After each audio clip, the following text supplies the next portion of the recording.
एक बार हमारे ठाकुर जी महादेव बनकर के गए बरसाने। एक बार की बात है, ठाकुर जी ने देखी कि महाराज श्राद्ध पक्ष आ गए, 10 दिन बीत गए, किशोरी जी दिखी नहीं। सब ग्वाल बालन तो कहने लगे, हे ग्वाल बालों, किशोरी जी कैसे मिलेंगी? बोले लाला अब तो एक काम कर। बोले कहा, छद्म भेष धारण करके जा, कोई और भेष धारण कर ले। ठाकुर जी बोले गोपी में बन के जा चुको, चूड़ी बेकवारी बन के जा चुको, सांझी बनाई वारी बन के जा चुको। अब तो बरसाने वाले इनको इतना शक है कि नंदगाम तो कोई भी छोरी आवे तो वो ये टटोल के देखें कहीं श्याम सुंदर तो नहीं। मधुमंगल बोलो लाला एक काम ऐसा क्या? बोले कहा, हमारे नंदगाम में एक बाबा बैठो है, कहा नाम बाबा को? नंदीश्वर महादेव। बोले नंदीश्वर बैठो है, यदि लाला तू जोगी बन के जाएगो कोई नहीं पहचान। तो सबरे ग्वाल बाल ठाकुर जी को महादेव के रूप में तैयार कर रहे हैं। आहा, तो कहते हैं बोले सबसे पहला श्रृंगार ठाकुर जी के ऐसे घुंघराले केश पकड़ करके और जटा बनाई, और जटा बना करके मधुमंगल बोलो लाला उनकी जटा में तो गंगा जी निकले, तेरी में तो कैसे निकलेंगी? बोले कछु तो कर। तो मधुमंगल मोतियों की लड़ लेकर के आया और ऐसी लड़ ठाकुर जी के जटा से यहाँ लगा करके नीचे की ओर छोड़ दी है। आहा, कितने सुंदर लग रहे हैं। लाला महादेव तो चंद्रमा और धारण करें, वो कैसे धारण होएगो? तब तुरंत चंदन घिस करके महाराज चंदन को सबरो जल निकाल के सूखो चंदन, और वही चंदन को एक चंद्रमा बना करके ठाकुर जी की जटा पे चिपका दियो। लाला को श्रृंगार हेरो है सुंदर। ऐसे ही श्री हमारे वृंदावन के ठाकुर जी ने अपनी धोती की ही बना करके वैसे ही अवधूत बिल्कुल श्रृंगार किया अपनो। ठाकुर जी बोले अरे गले में सर्प कहां से आएगो? मधुमंगल श्री राम बोले बता लाला, वन में तो पकड़ के लाए अभी।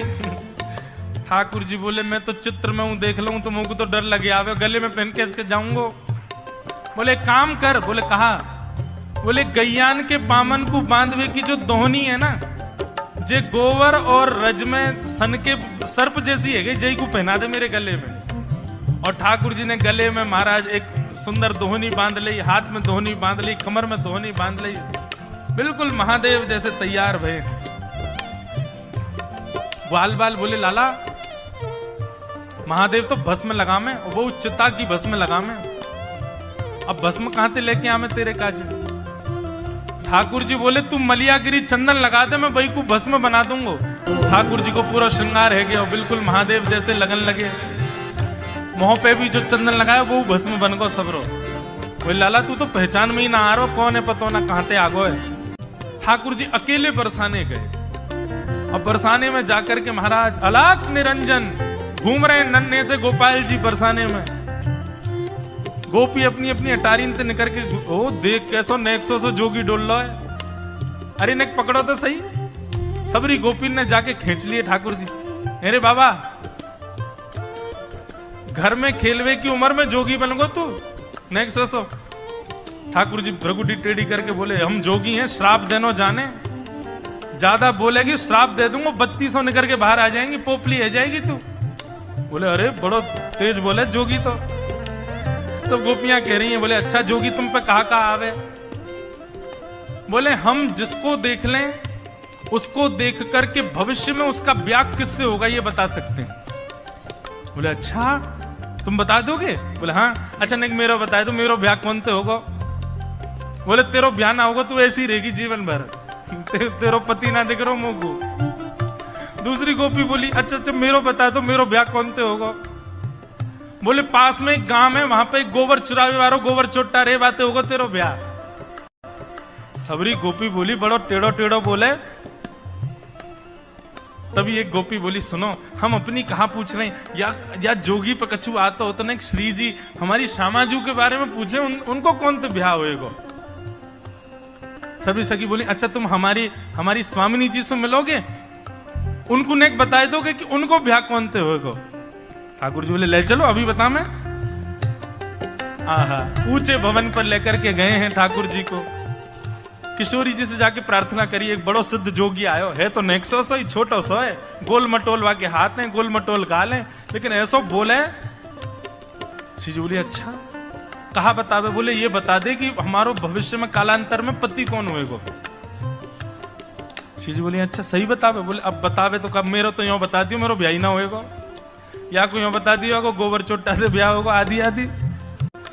लेकिन श्यामाचू जो भी बतावे एक बार चलो। श्री जी के मन में तो भाव आ गया, कहीं गोपाल जी को नाम बोल दे एक बार। श्री जी तुरंत निकल के बाहर आई हैं। हाँ हाँ, श्री जी को जैसे ही देखा है, सकीन ने जाकर के बोली बाबा जी हमारी स्वामिनी जी हैं, इनके बारे में बता, इनको ब्याह कौन तो होएगा। ठाकुर जी बोले ओहो ये तो बड़े महलन की हैं, इनको नेक पास ते देखना पड़ेगा मुंह को, नेक मुंह पास ले जाओ। सबरी गोपी बोली दूर ते ही रहियो बाबा, ज्यादा उछले मत। बोले नहीं देखो पतो करवाना हो तो पास ले जाओ, नहीं तो यहीं तो चलो जाऊंगा मैं। पास ले गए। बोले नेक और पास ले जाओ। बोले बाबा आप बस कर दे। बोले ले तो जाओ तभी तो दिखेंगे, इनके रो कूपन से मुंह को पता चलेगी कि कौन है इनको।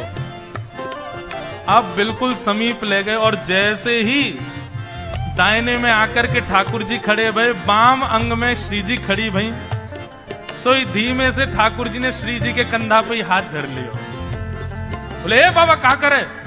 बोले इनको भविष्य को कसम में ही हूं, मोते ही होएगा इनको ब्याह। तो महाराज सखीन ने जैसी देखी, अरे या बाबा को बताएंगे अभी। सबरी डंडा लेके, झाड़ू लेकर के, चप्पल लेके, खड़ाऊ लेके सब भगी ठाकुर जी के पास।